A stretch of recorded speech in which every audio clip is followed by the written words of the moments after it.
Hey everyone, this is Pete, and welcome back to Atari A to Z Flashback, a series of short playthroughs of the 150 games that make up Atari Flashback Classics for Nintendo Switch. Today's game is Championship Soccer. This was a 1981 release by Atari, and originally branded with the likeness and name of the famous footballer Pelé. So it was just called Pelé Soccer. But all subsequent releases have been rebranded as Championship Soccer to avoid copyright issues and having to pay royalties and that sort of thing.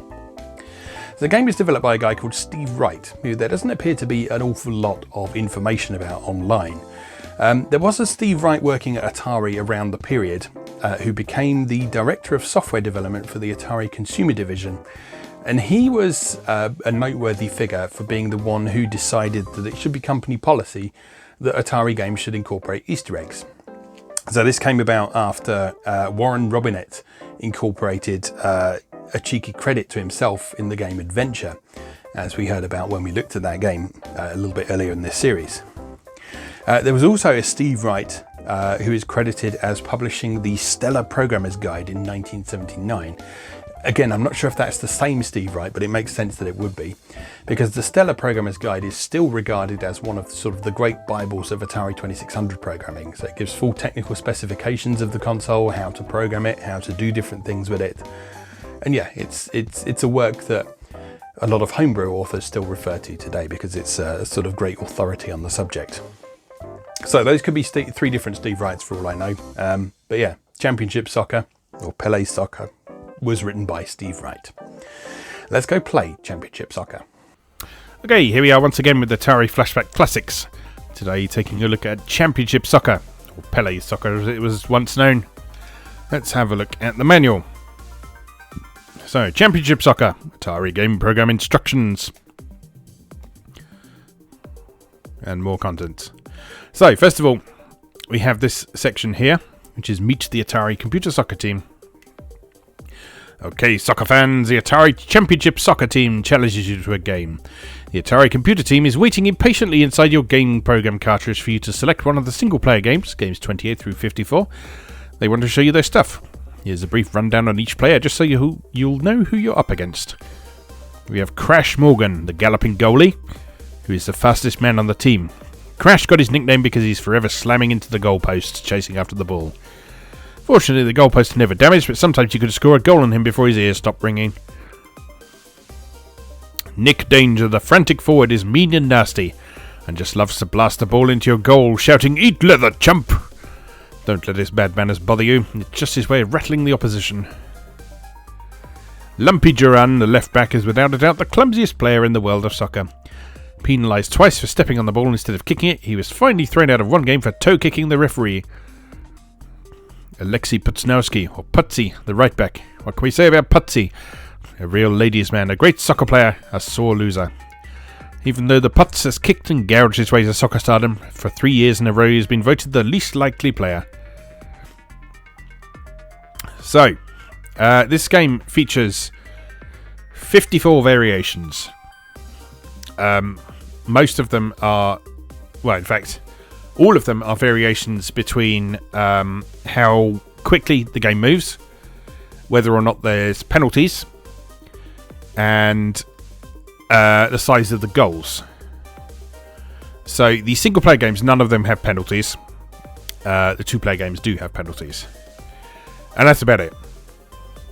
So, the object of the game is to score points by kicking the ball into your opponent's goal. If you never knew how soccer worked, or football I should say, shouldn't I? I'm British. I don't like football. I don't like soccer. I don't really like sports, generally. But I do sometimes quite like football games. And this is actually quite an interesting one. Because, well, it's not a lot like football. Yeah. So, well, yeah, the best thing to do is just to show you, I think. Because this is quite a peculiar game. So, let's cycle through these many games. I think 28 is the first one-player game. There we are. So, one player, slow speed, easy, large goal. Let's begin. Alright. So, this extremely abstract presentation we have here is Championship Soccer. And what happens is you control your triangle of 3 blobs.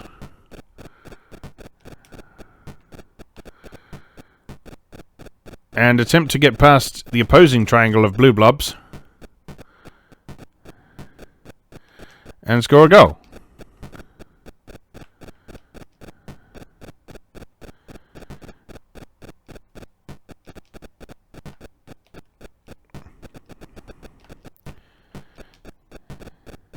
Which is quite tricky, as you can see.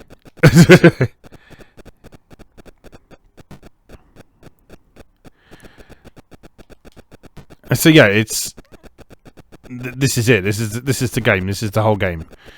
But there are some quite interesting things going on in this game compared to slightly more recent takes on virtual soccer. The main one being that sort of when we got into sort of the 16-bit era in particular, that was really when I first played some sort of sports simulations on the computer. And it was fashionable for quite a while for dribbling to be represented as just the ball sticking to the player's foot. And so, like, whoever was in possession of the ball, they'd basically have glue on their shoe and be able to just roll the ball forward with them.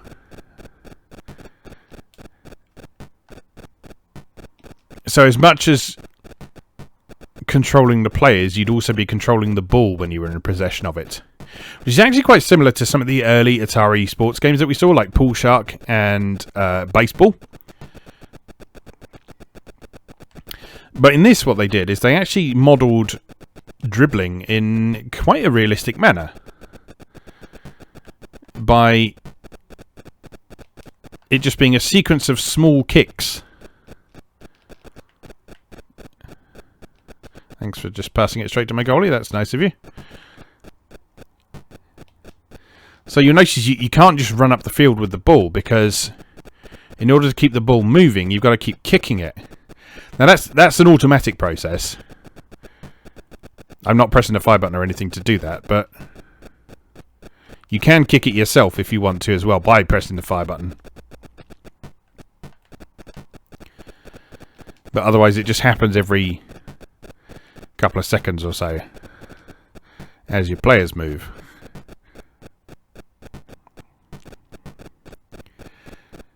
And that's sort of the thing that really stands out for me with this game in particular, is that although the game itself isn't much like real football, because in real football your team isn't made up of 3 people moving around in a strict triangle formation,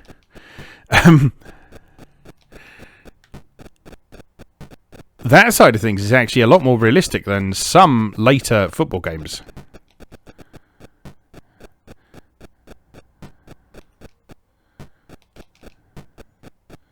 Oh, a perfect chance there, and I just blew it. Now, you'll notice on the left-hand side of the screen there's some black lines moving up and down. One rather charming thing about this game is that the manual for this game is one of those ones that attempts to play off some of its technical issues as deliberate game features. So what those lines actually are is they're sort of graphics glitches that correspond to where the sprites are on the screen. You'll notice that as the 2 teams move up and down the screen, the black lines move along with them. And that's because on a lot of TVs at the time, those black lines would have been off the side of the screen due to overscan.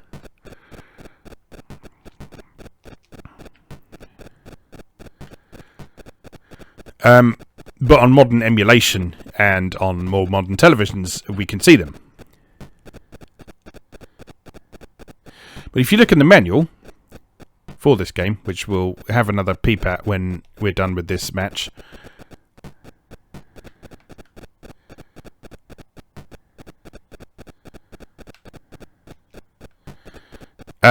it actually attempts to convince us that those black lines are the referee and the linesman.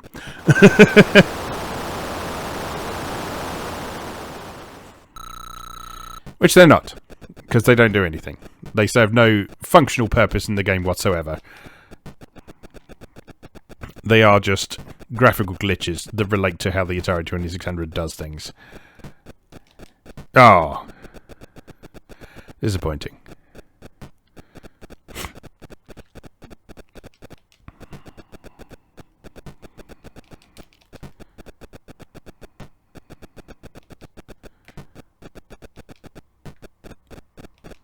Come on, pass it. Oh, lovely goal. Lovely goal off the dribble there. But yeah, that's basically everything there is to say about this game.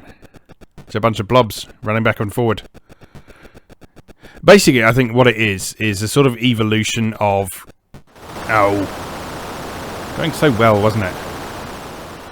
Basically, what I think it is a sort of evolution of the old standalone TV football games,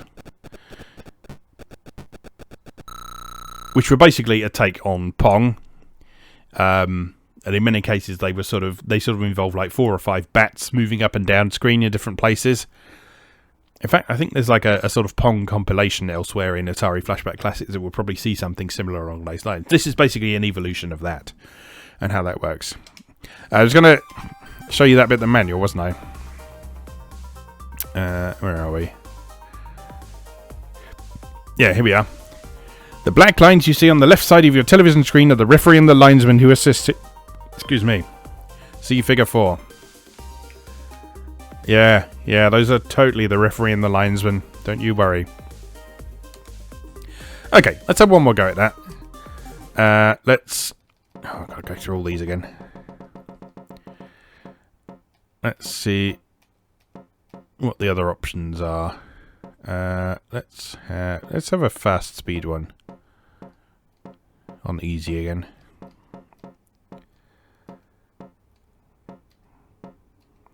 Fast speed, easy, large goal.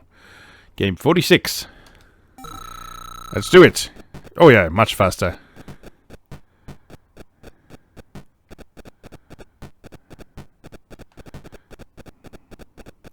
Notice how this also means the timer runs faster.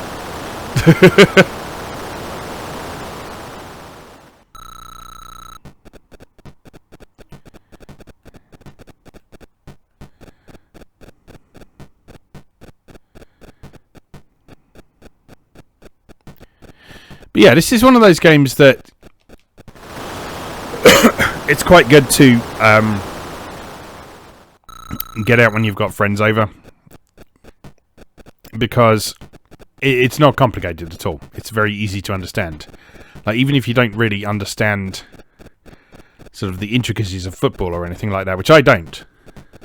You don't need to play this game, because this game barely resembles football.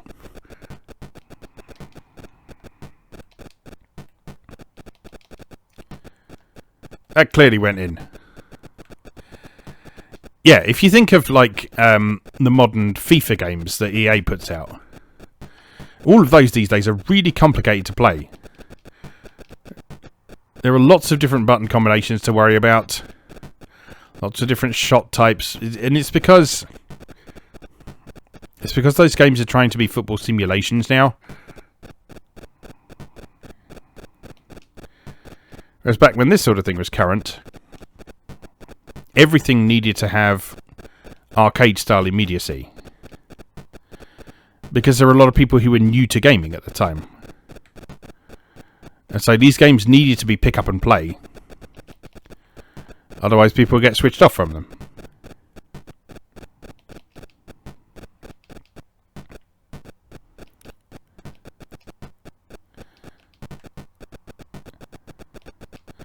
I do love how when you press the kick button, they stick their feet out, and it's just like a pixel comes out in front of them.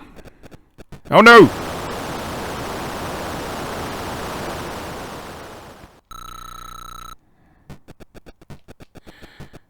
And in fact, you can run around like that if you want to as well. So you just slide down the pitch with your foot proudly out in front of you.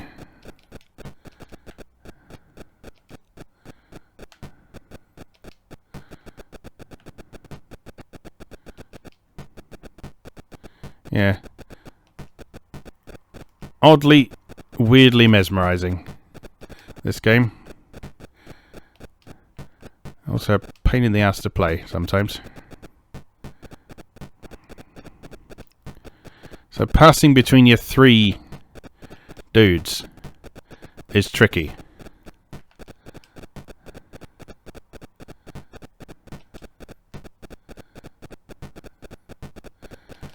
Oh! Especially if you kind of latch onto the ball from the wrong side. That's probably the most awkward thing. Instead of actually turning around and getting it going in the right direction. Oh no! Failed pass there.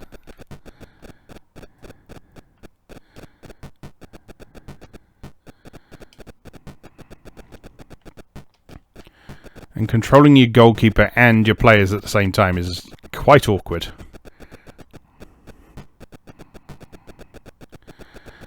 But, you know, as we've said numerous times on this series before, what was happening during this era of gaming is that a lot of developers were literally defining genres, defining types of games and how they would come to work in subsequent years, or how they would not work in subsequent years.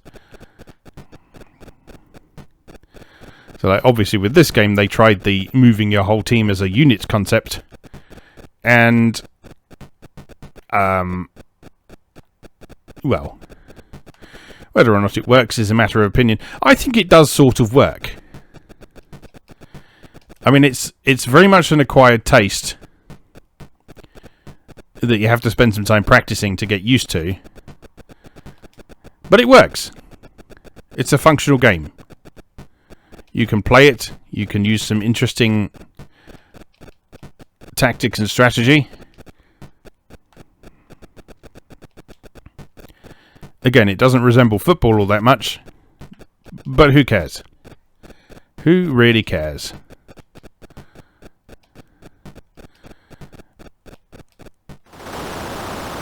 I'm much more interested in playing something like this than an accurate simulation of football. Because, like I say, I'm not a sports fan. I don't understand the intricacies of real-life sports. Oh! Disappointing. That would have been a nice goal if I'd allowed it to go in. Oh, lovely stuff! Getting the hang of it now. But yeah, I like this precisely because it's unrealistic, because it doesn't resemble football. And so I don't feel that sort of sense of inadequacy or not really knowing what's going on or what I'm supposed to know or how I get better at it, because it's subject matter that I'm not really interested in. In this, it's abstract enough that I don't have to make the connection to it being football, to it being a sport that I dislike. It's just a fun game in its own right. It's just that funny 2600 game with the triangles.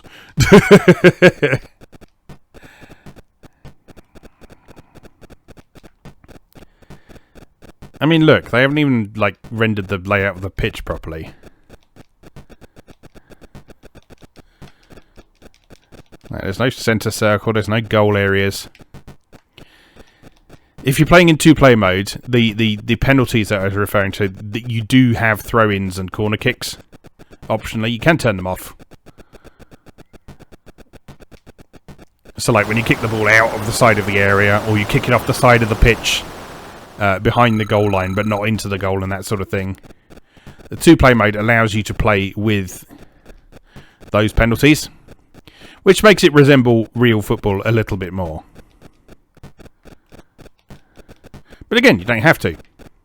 If you'd rather play in the single-player mode, like we're doing here, if you'd rather the two-player mode work in the same way as the single-player mode that we're playing here, you can do.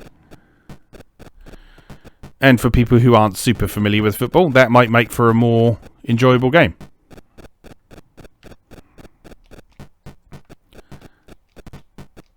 Uh-oh. No.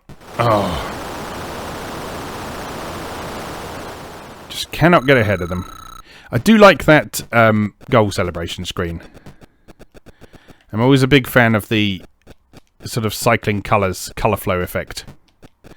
That's always been a favourite effect of mine. And for me, it always impresses me when the 2600 does that, because I know it's one of those things that the 2600 sort of wasn't supposed to be able to do, but it does. It's very much an effect I associate with the 5200 and the Atari 8-bit computers. The 5200 in particular, because the console startup screen for every game makes use of that effect.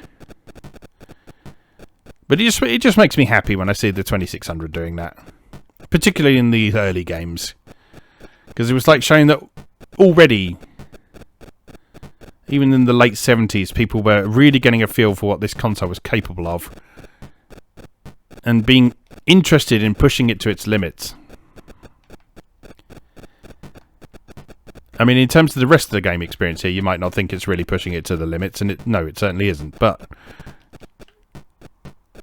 just little things like that, they just make me happy. I like them.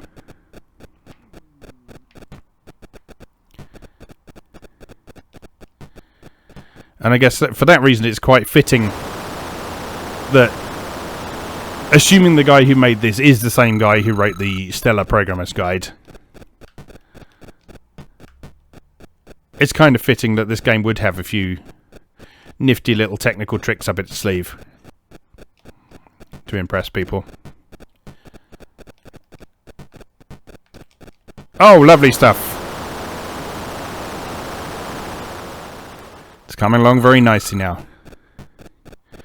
You know, I'll level with you. When I knew I was going to be recording this one today, I never expected that I would be spending 20 minutes playing it. But I'm actually having quite a good time here.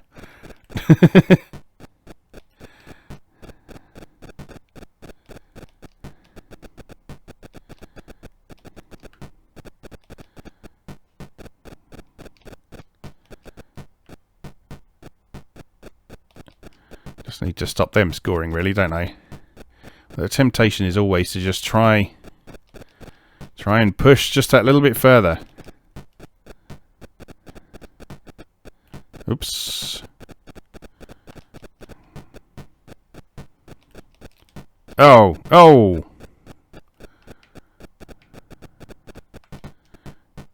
Oh, disappointing. Only 20 seconds to go. You can do it, men. Come on, fellas. That was a little bit close. Oh, no! 10 seconds. Come on, I can eke out a victory in 10 seconds. I just got a... Lovely stuff. Lovely stuff.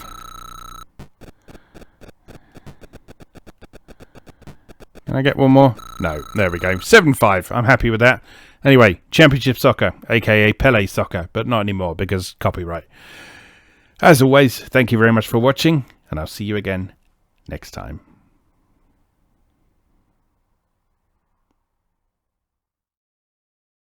Thanks for watching. If you enjoyed this video, please help out the channel by leaving a like or a comment and subscribing. New episodes of Atari A to Z are on Tuesdays and Atari ST A to Z on Thursdays. Check out atariatoz.wordpress.com for a full archive.